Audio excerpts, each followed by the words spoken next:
കേരളോത്സവത്തിന്റെ ഭാഗമായുള്ള കാസർഗോഡ് ജില്ലാതല പഞ്ചഗുസ്തി മത്സരം കാഞ്ഞങ്ങാട് സമാപിച്ചു. പുതിയകോട്ടയിലെ ലയൺസ് ജിമ്മിൽ വെച്ച് നടത്തിയ മത്സരം കാഞ്ഞങ്ങാട് നഗരസഭാ ചെയർമാൻ വി രമേശൻ ഉദ്ഘാടനം ചെയ്തു. This news sponsored by Emmanuel Silks, Kanhangad, Kannur and Thrissur. 15-നും 40-നും ഇടയിൽ പ്രായമുള്ള യുവതി യുവാക്കളുടെ കലാകായിക മികവുകൾ പ്രോത്സാഹിപ്പിക്കുന്നതിനായാണ് സംസ്ഥാന സർക്കാരിന്റെ യുവജനക്ഷേമ ബോർഡ് ജില്ലാ യുവജന കേന്ദ്രങ്ങളുടെ സഹകരണത്തോടെ കേരളോത്സവങ്ങൾ നടത്തിയിരുന്നത്.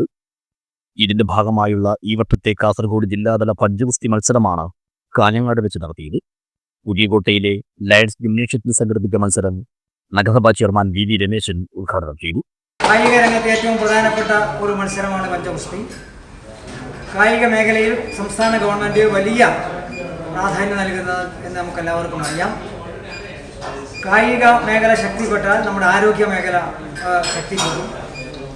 നല്ല കായിക താരങ്ങളെ വളർത്തിയെടുത്താൽ നമുക്ക് ഏറെ അഭിമാനിക്കാം. പഴയ കാലമല്ല, പണ്ട് ഞങ്ങളൊക്കെ പഠിക്കുമ്പോൾ എന്തെങ്കിലും കളിക്കുന്നത് കണ്ടാൽ രക്ഷിതാക്കളായാലും മാഷന്മാരായാലും അവരിപ്പോൾ കളിക്കാതെ പോയി പഠിക്കട എന്നാണ് പറയുന്നത്. കളിക്കാൻ വിടൂല, പഠിക്കാനാണ്.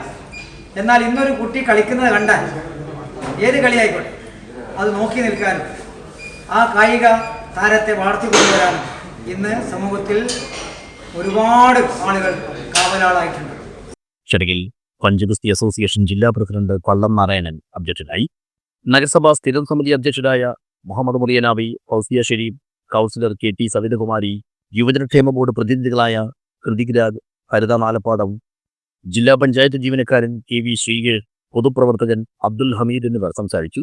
ജില്ലയിലെ 3 നഗരസഭകളിലും 6 ബ്ലോക്ക് പഞ്ചായത്തുകളിലും നടന്ന പ്രാഥമിക മത്സരങ്ങളിൽ നിന്നും വിജയിച്ചു വന്നവരാണ് ജില്ലാതല മത്സരത്തിൽ മാറ്റെടുത്തത്. 65, 75, 85, 85-ന് മുകളിൽ എന്നിങ്ങനെയുള്ള ശരീരഭാരത്തിന്റെ അടിസ്ഥാനത്തിലായിരുന്നു മത്സരം. ദേശീയ പഞ്ചഗുസ്തി താരം കാഞ്ഞങ്ങാട് സൗത്തിലെ MP പ്രദീത്താണ് മത്സരങ്ങൾ നിയന്ത്രിച്ചത്. വിജയികൾക്ക് ട്രോഫിയും സാക്ഷ്യപത്രവും സമ്മാനമായി നൽകി. കാഞ്ഞങ്ങാട്.